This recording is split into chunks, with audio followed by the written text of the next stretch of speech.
अपक्षय वह प्रक्रिया है जिसमें चट्टानें टूटकर अपने ही स्थान पर बिखर जाती है। अपक्षय दो प्रकार का होता है, भौतिक अपक्षय और रासायनिक अपक्षय। तो मेरा नाम है राम कुमार सोनी। मैं आज आपको पढ़ाऊंगा कक्षा 11 का अध्याय 5 में टॉपिक नंबर 2।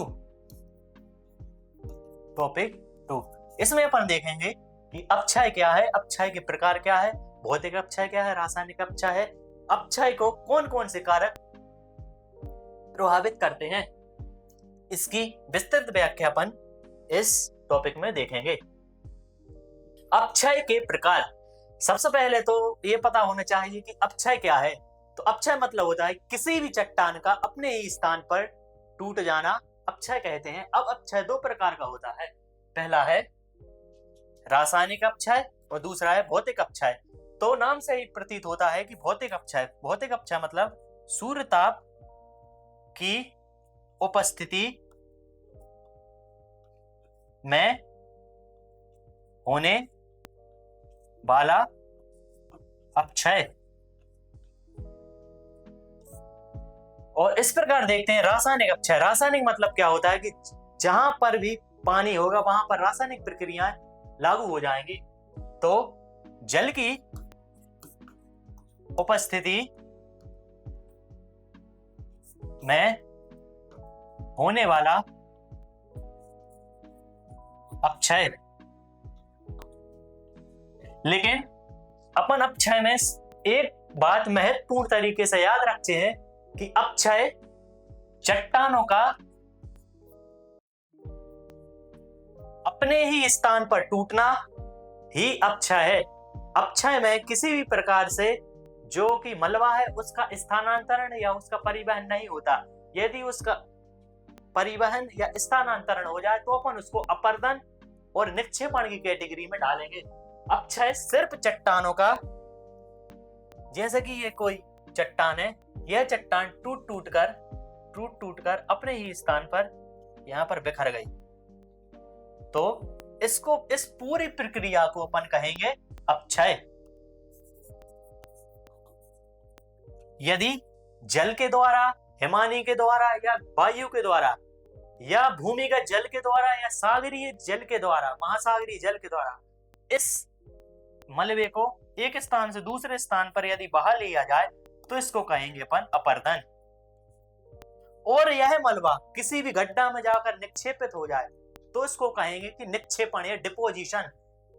निक्षेपण से तलोच्चान होता है, मतलब कि जैसे कि यह गड्ढा है, यहाँ पर लगातार मलबा आ रहा है, तो जो समय के साथ यह मलबा भर जाएगा, तो मतलब इसका तल उच्चन हो रहा है, मतलब कि यह गड्ढा भरा जा रहा है। एक समय आएगा कि जब यह समतल मैदान के रूप में आएगा, जैसे कि उत्तर भारत का मैदान। भारत के उत्तर भारत का मैदान किसका उदाहरण है? भारत में उत्तर भारत का मैदान तलोच्चन का उदाहरण है। किसका? तलोच्चन। मतलब कि कोई ये गड्ढा था पहले जो हिमालयी नदियों द्वारा, गंगा, सिंधु, ब्रह्मपुत्र के द्वारा मालदा भ्रंश था, जिसको लगातार लाखों सालों में भर दिया गया। इसी प्रकार अपन आगे देखते हैं अपक्षय के दो प्रकार, एक भौतिक अपक्षय, एक रासायनिक अपक्षय। भौतिक अपक्षय वह है जहां पर पानी का उपस्थिति ना हो, जहां पर पानी की प्रेजेंट है, वाटर की प्रेजेंट ना हो, जहां पर सिर्फ सूर्य ताप की उपस्थिति, उसी को कहेंगे अपन भौतिक अपक्षय। और रासायनिक अपक्षय वह है जहां पर जल की उपलब्धता के कारण, सूर्य की अधिकता के कारण जो चट्टान है जल के साथ क्रिया करके चट्टानों में जो लवण है उनको भुला दे, या चट्टानों में जो खनिज है उनको प्रक्रिया को बदल दे, या जो कह सकते हैं खनिज हैं, खनिजों को निकाल दे, उनको कहेंगे अपन रासायनिक अपक्षय। अब अपन पढ़ेंगे रासायनिक अपक्षय। रासायनिक अपक्षय को निम्न उदाहरणों के द्वारा समझा जा सकता है, जैसे नमक की एक डली को आर्द्र स्थान पर रखने से वह गलकर खत्म हो जाती है। अब रासायनिक अपक्षय क्या है? तो रासायनिक अपक्षय चट्टानों की संरचना को ही बदल देता है, इसको अपन कहेंगे रासायनिक अपक्षय। जैसे कि यहाँ पर यदि नमक की चट्टान रख दी जाए और इस पर पानी डाला जाए तो समय के साथ यह चट्टान घुल जाएगी। इसी प्रकार से देखते हैं चूना पत्थर की चट्टान। यहाँ पर जैसे चूना पत्थर की चट्टान है, इस पर लगातार पानी डाला जाए तो एक समय आएगा कि इस पर बहुत ज्यादा होल्स आ जाएंगे, इस पर छोटे छोटे गड्ढे जाएंगे। अब ये गड्ढे बड़े हो जाएंगे तो एक समय आएगा ये चट्टान ही गायब हो जाएगी, यह चट्टान की संरचना ही बदल जाएगी। पहले यह चट्टान यहाँ मौजूद थी, समय के साथ यह चट्टान यहाँ पर मौजूद ही नहीं रहेगी। और दूसरा देख सकते हैं, लोहे को खुले में आर्द्र स्थान पर रखने पर उसमें जंग लग जाती है। सबसे अच्छा इसका उदाहरण है ऑक्सीकरण। लोहे में जंग लगना किसका उदाहरण है? लोहे में जंग लगना रासायनिक अपक्षय का उदाहरण है। अब सबसे ज्यादा रासायनिक अपक्षय किस स्थान पर होता है? सबसे ज्यादा रासायनिक अपक्षय विषुवत रेखीय क्षेत्र में होता है। क्यों? क्योंकि इस विषुवत रेखीय क्षेत्र में अधिक आर्द्रता प्लस अधिक तापमान, अधिक आर्द्रता और अधिक तापमान की उपस्थिति रहती है। इस कारण से यहाँ पर सबसे ज्यादा रासायनिक अपक्षय मौजूद रहता है। जहां पर सबसे ज्यादा रासायनिक, जैसे कि अमेज़न बेसिन में लेटराइट मिट्टी पाई जाती है। क्यों वहां पर लेटराइट मिट्टी क्यों पाई जाती है? क्योंकि अधिक वर्षा के कारण जो तत्व है उसके, जो एल्यूमिनियम लोहा के तत्व वह ऊपर रह जाते और जो ह्यूमस वो सब जमीन के अंदर लीचिंग के माध्यम से चली जाती, इसलिए वहां पर लेटराइट मृदा पाई जाती है। इसी कारण विषुवत रेखीय क्षेत्र में बहुत कम लोहे की पेटियां पाई जाती हैं। क्यों? क्योंकि उन पर जंग लगने का खतरा अधिक रहता है। सबसे अधिक लोहे की पेटियां कहां पाई जाती हैं? सबसे अधिक लोहे की पेटियां उपविषुवतीय रेखीय क्षेत्र में पाई जाती हैं और धीरे धीरे नष्ट होकर मिट्टी में मिल जाता है। इस प्रकार रासायनिक अपक्षय क्या है? रासायनिक अपक्षय चट्टान की संरचना के साथ साथ चट्टान को ही बदल देता है। इसको कहेंगे अपन रासायनिक अपक्षय। मतलब जो प्रक्रिया करता है, किसके माध्यम से प्रक्रिया करता है? बाह्य प्रक्रिया करता है, जलवायु के माध्यम से बाह्य प्रक्रिया करता है, जल के माध्यम से बाह्य प्रक्रिया करता है, सूर्य ताप की उपस्थिति में जल के माध्यम से आदि। नमक का गलना एवं लोहे में जंग लगना रासायनिक प्रक्रिया है। यही प्रक्रिया चट्टानों के साथ होती है, तब इसे रासायनिक अपक्षय कहते हैं। कि मतलब अपने ही स्थान पर चट्टानें जब घुल जाती है या अपने ही स्थान पर चट्टानों में रूपांतरण हो जाता है, एक फॉर्म से दूसरे फॉर्म में बदल जाती है, तो उसको कहेंगे अपन रासायनिक अपक्षय। लेकिन भौतिक अपक्षय की प्रेजेंट में यह नहीं होता। भौतिक अपक्षय में चट्टान की संरचना में परिवर्तन नहीं होता, सिर्फ भौतिक अपक्षय में चट्टानें टूटकर बिखर जाती हैं, जबकि रासायनिक अपक्षय में चट्टानों की संरचना या जो उनमें खनिज तत्व पाए जाते हैं उनमें ही रूपांतरण हो जाता है। यह दोनों में अंतर है। आगे अपन देखें, जैसे कि इस प्रकार यह है रासायनिक अपक्षय। रासायनिक अपक्षय यह उदाहरण है। जैसे कि यहाँ पर बहुत अधिक बारिश हुई, बारिश के कारण इनमें बहुत ज्यादा होल पड़ गए।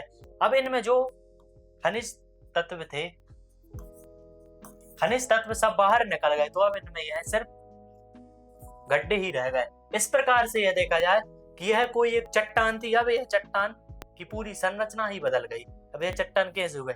इस प्रकार यह भी देखा जाए, यह एक चट्टान थी, नॉर्मल सी एक पहाड़ी थी, लेकिन इस पर रासायनिक प्रक्रिया के कारण इस चट्टान की संरचना ही बदल गई थी। कहीं पर लाल हो गई, कहीं पर हल्की लाल हो गई, कहीं पर भूरी हो गई, कहीं पर ये बादामी रंग की हो गई, कहीं पर इसमें धारी आ गई। यह क्यों हुआ? यह सब रासायनिक अपक्षय के कारण, क्योंकि यहाँ पर अधिक वर्षा, अधिक तापमान के कारण यह चट्टानें एक फॉर्म से दूसरे फॉर्म में बदल गई। अब रासायनिक अपक्षय के अपन प्रकार देखते हैं। ये चट्टानें, ये रासायनिक अपक्षय के कारण यह चट्टान में ये गड्ढे पड़ गए। सबसे अच्छे उदाहरण ये है रासायनिक अपक्षय के। ये चट्टान की संरचना ही बदल गई। पहले चट्टान अलग थी, अब चट्टान ऐसी हो गई। इसकी संरचना ही, चट्टान की संरचना बदल गई। इसके बाद रासायनिक अपक्षय निम्नलिखित प्रकार के हो सकते हैं। सबसे पहले विलयन।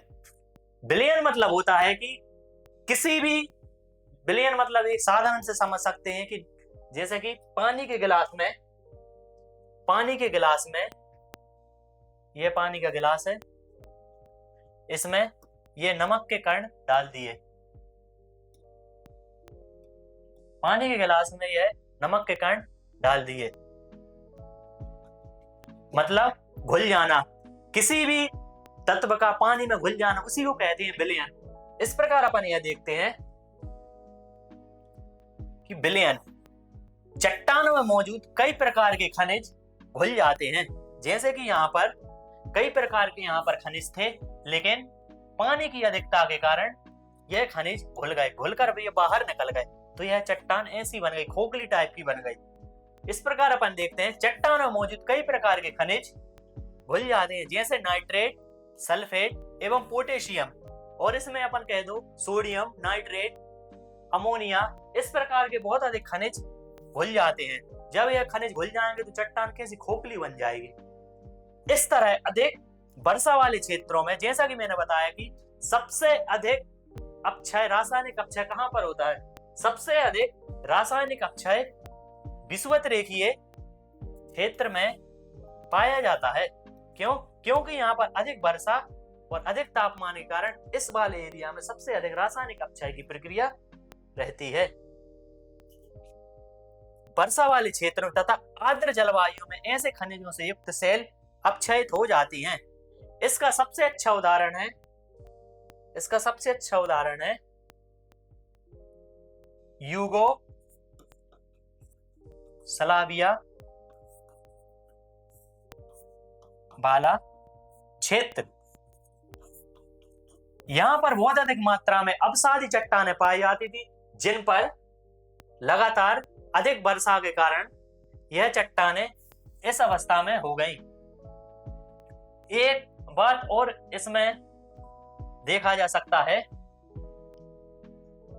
यहां पर एक बात और ऐड की जा सकती है कि रासायनिक अपक्षय अवसादी चट्टानों पर अधिक प्रभावी होता है या रासायनिक अपक्षय आग्नेय चट्टानों पर अधिक प्रभावी होता है। तो इसका आंसर है कि रासायनिक अपक्षय अवसादी चट्टानों पर अधिक प्रभावी होता है। जैसे अवसादी चट्टानों में, जैसे कि नमक की चट्टान, जैसे कि वो चूना पत्थर की चट्टान, इन पर अधिक प्रभावी होता है, जो पानी से अवसादी चट्टान रिएक्शन कर लेती है। जबकि ग्रेनाइट चट्टान पर यह अपक्षय प्रभावी नहीं होता, क्योंकि ग्रेनाइट कठोर हो सकता है और उस पर जल प्रवेश नहीं कर सकता है। इसलिए ग्रेनाइट की चट्टान घर के किचनों में या घर में लगाई जाती है। क्यों? क्योंकि उसमें जल अप्रवेश होता है। Next, carbonation. कार्बोनेशन मतलब होता है वर्षा के जल में घुली हुई कार्बन डाइऑक्साइड से कार्बोनिक अम्ल का निर्माण होता है। यह अम्ल चूना युक्त चट्टान को घुला देता है। जैसे कि चूना युक्त चट्टान में सबसे अधिक मात्रा में क्या पाया जाता है? चूना युक्त चट्टानों में सबसे अधिक CO3 नामक तत्व पाया जाता है। यह तत्व जल से क्रिया करके चट्टानों में जो उपस्थित कार्बन है या चट्टानों में उपस्थित जो कैल्शियम है, कैल्शियम के आयन है, मैग्नीशियम के आयन है, उनके जो आयन है उनको जल घुला देता है। तो जब ये घुला देगा तो चट्टानों में ये छेद पड़ जाएंगे, उनकी संरचना ही बदल जाएगी। इस बदली हुई संरचना को ही कहा जाता है कार्बोनेशन की प्रक्रिया। जिस प्रकार चूना पत्थर में पानी की बूंदें डाली जाती हैं या चूना पत्थर में पानी छिड़का जाता है तो चूना पत्थर से धुआं निकल आता है। अब वह धुआं क्या है? वह धुआं CO2 ही है और कुछ नहीं। जलयोजन। जलयोजन मतलब होता है कि पानी की अभिक्रिया से नदी के द्वारा या जल के द्वारा चट्टानों की संरचना बदल जाना ही जलयोजन है। कुछ चट्टानों जैसे कैल्शियम सल्फेट जल को सोख लेती हैं और फैलकर कमजोर हो जाती हैं तथा बाद में टूट जाती हैं। जैसे कि यह देखा जाए, यह कई प्रकार की चट्टानें, यह चट्टानें कैल्शियम सल्फेट की बनी होती हैं। यह जल को अवशोषित कर लेती हैं, तो धीरे धीरे संकुचन फैलाव से चट्टानें भी टूट जाती हैं। तो इस प्रकार संकुचन फैलाव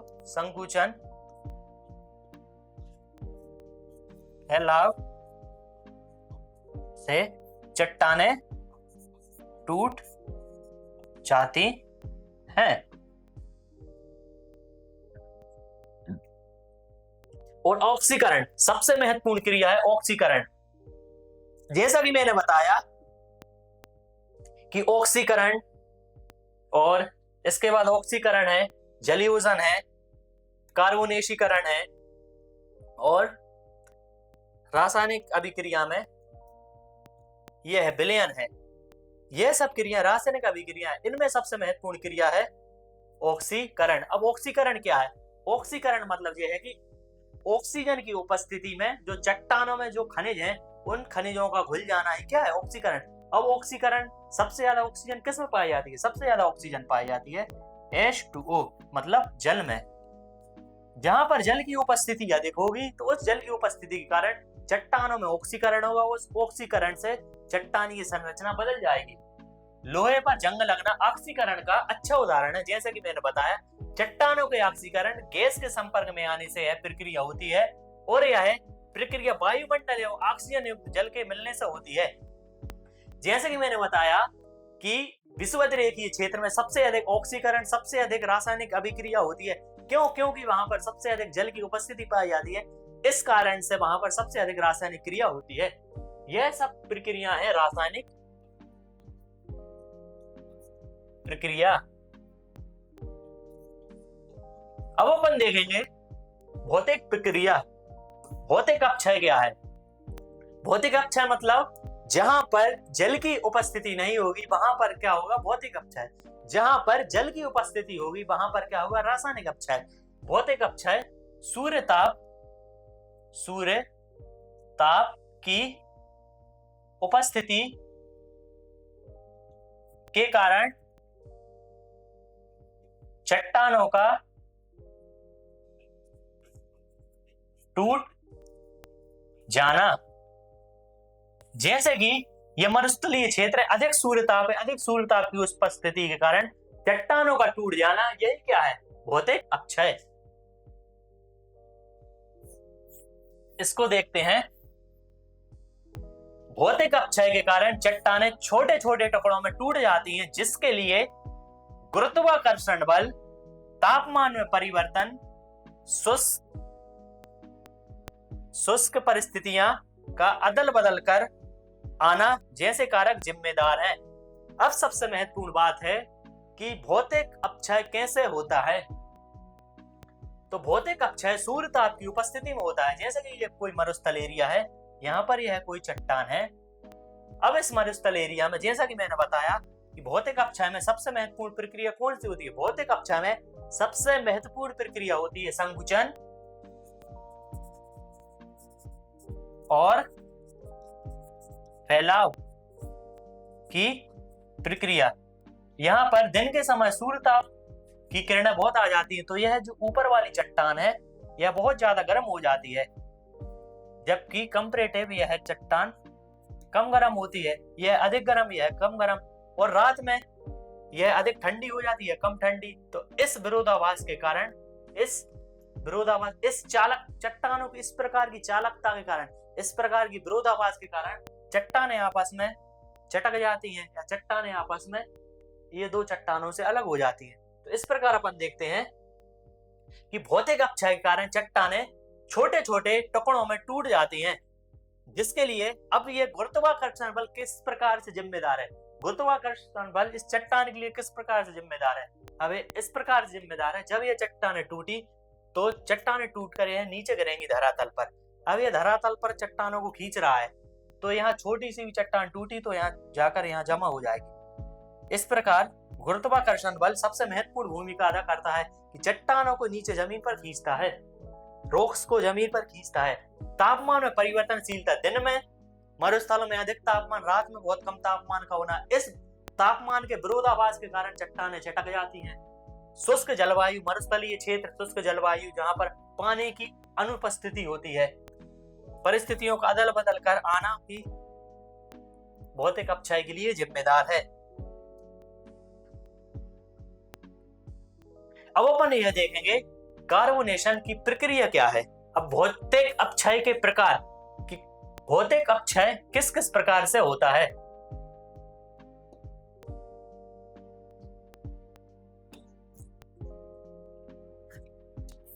भौतिक अपक्षय निम्न प्रकार से होता है: भार विहीनीकरण, अनलोडिंग। इसका मतलब यह हुआ कि यह कोई चट्टान है, यह कोई चट्टान है,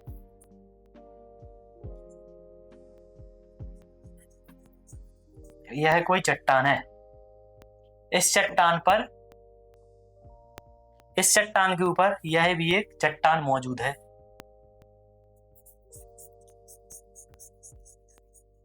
अब इस ऊपर वाली चट्टान का भार नीचे वाली चट्टान पर पड़ रहा है, इसलिए यह दोनों संतुलन की अवस्था में है। समय के साथ यह ऊपर वाली चट्टान का अपक्षय हो जाता है। समय के साथ ऊपर वाली चट्टान का अपक्षय हो जाएगा, तो जो नीचे वाली चट्टान है, जो नीचे वाली चट्टान है, इस पर भार कम हो जाएगा। जब भार कम हो जाएगा तो इस चट्टान में धीरे धीरे दरारें पड़ने लगेंगी। इन्हीं दरारों को कहा जाता है भार विहीनीकरण। जब चट्टानों में, जब कोई निचली चट्टान का भार ऊपर वाली चट्टान से हट जाता है, यानी मतलब ये समझे कि ऊपर वाली चट्टान जब हट जाती है तो नीचे वाली चट्टानों में चटकन आ जाती है, इसी को कहते हैं अपन भार विहीनीकरण। दूसरे नंबर पर है, सेकंड नंबर पर है ताप में परिवर्तन। जैसे कि मैंने बताया कि ताप में परिवर्तन के कारण चट्टानें फैलती, संकुचित एवं फैलाव के कारण चट्टानें आपस में चिटक जाती हैं। सेकंड पॉइंट यह है। थर्ड पॉइंट है हिमकरण एवं तुषार बेंडिंग। यह प्रक्रिया अपन पहले पढ़ चुके हैं कि हिमकरण और तुषार बेंडिंग के कारण चट्टानें आपस में चिटक जाती। जैसे यहाँ पर पानी भर गया, अब यह जब पानी जमेगा तो जैसे कि जानते हैं कि पानी बर्फ में बदलता है तो उसका आयतन बढ़ जाता है। तो जब इसका आयतन बढ़ेगा तो यह यहाँ पर बल लगाएगा, जिसके कारण यह समय के साथ यह चट्टान चटक जाएगी। तो एक चट्टान यह अलग हो जाएगी, यह चट्टान अलग हो जाएगी। लवण अपक्षय। लवण अपक्षय मतलब होता है कि चट्टानों से लवणों का अलग हो जाना, उसे कहते हैं लवण अपक्षय। जैसे कि यहाँ कोई, जैसे कि यह कोई चट्टान है, अब इस चट्टान का से यहाँ के लवण निकलकर यहाँ पर नीचे गिर गए, तो इसको क्या कहेंगे अपन? इसको कहेंगे लवण अपक्षय, जैविक अपक्षय। अब जैविक अपक्षय क्या होता है? जैविक अपक्षय मतलब पेड़ पौधे जीव जंतुओं द्वारा जो चट्टानों को नुकसान पहुंचता है या जो चट्टानों को हानि होती है, उसको कहते हैं अपन जैविक अपक्षय। जैसे जैविक अपक्षय यह है, जैसे यह एक चट्टान थी, अब चट्टान के बीच में यह पेड़ टूट गया। अब पेड़ के तने और जड़ के कारण चट्टानों में चटकन आ गई, इससे चट्टानों को नुकसान हो गया, इसको कहेंगे अपन जैविक अपक्षय। इस प्रकार देखते हैं, जैसे कि यह चट्टान है, चट्टानों के बीच में या रॉक्स के बीचों बीच पेड़ पौधों का उग जाना या घास फूस का उग जाना, जिससे चट्टानों की सेलें कमजोर हो जाती हैं, चट्टानों की परतें कमजोर हो जाती, किनके जड़ों के कारण। इसी को कहते हैं अपन जैविक अपक्षय। जीवों की वृद्धि या संचलन से उत्पन्न अपक्षय एवं भौतिक परिवर्तन से खनिजों का स्थानांतरण होता जाता है और मानवीय क्रियाएं भी जैविक अपक्षय में सहायक होती हैं। जैसे कि मानवीय गतिविधियां में क्या, मानवीय जीव जंतु भी क्या, जैसे कि केंचुए क्या करते हैं, जो केंचुए रहते हैं वह कार्य क्या करते हैं, वह मिट्टी को पलटने का कार्य करते हैं, नीचे से ऊपर आते रहते हैं, जिससे मिट्टी में ऑक्सीजन की क्षमता बढ़ती रहती है। दीमक, चूहे भी चट्टानों को धीरे धीरे नष्ट करते रहते हैं। इत्यादि जीवों के द्वारा बिल खोदने के द्वारा कई सतहों का निर्माण होता है। पौधों की जड़ें, जैसे कि अपन ने देखा, पौधों की जड़ें, यह पौधों की जड़ें भी चट्टानों को नुकसान पहुंचाती है। पौधों की जड़ें के पदार्थों पर जबरदस्त प्रभाव डालती तथा उन्हें यांत्रिक ढंग से तोड़कर अलग कर देती हैं। अब इसमें कोई रासायनिक क्रिया हुई नहीं। रासायनिक क्रिया क्यों नहीं हुई? क्योंकि यहाँ पर पानी का कोई प्रेजेंट ही नहीं। यहाँ पर चट्टान में या रॉक्स में पेड़ पौधे उग गए। अब पेड़ पौधों की जड़ों के या पेड़ पौधों की ताकत के कारण यह चट्टान आपस में चटक गई। इसलिए है किसका उदाहरण? इसलिए है यांत्रिक अपक्षय का उदाहरण है। इसी प्रकार चूहों द्वारा या दीमकों द्वारा या केंचुओं द्वारा बिल का खोदा जाना, इस प्रकार भी चट्टानों का नुकसान होता है। तो अपन क्या देखते हैं, इसको अपन कहते हैं जैविक अपक्षय।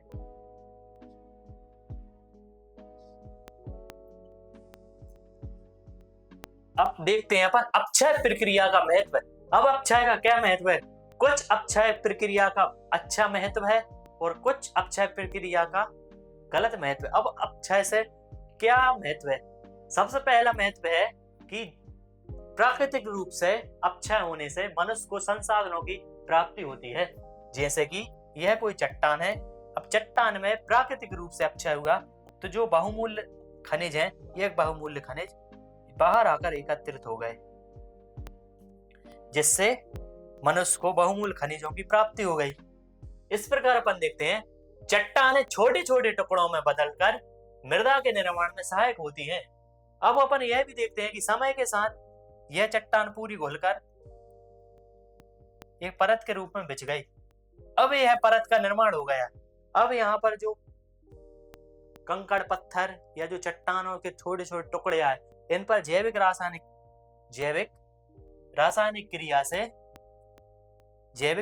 क्रिया से किसका? मृदा का निर्माण हो जाता है।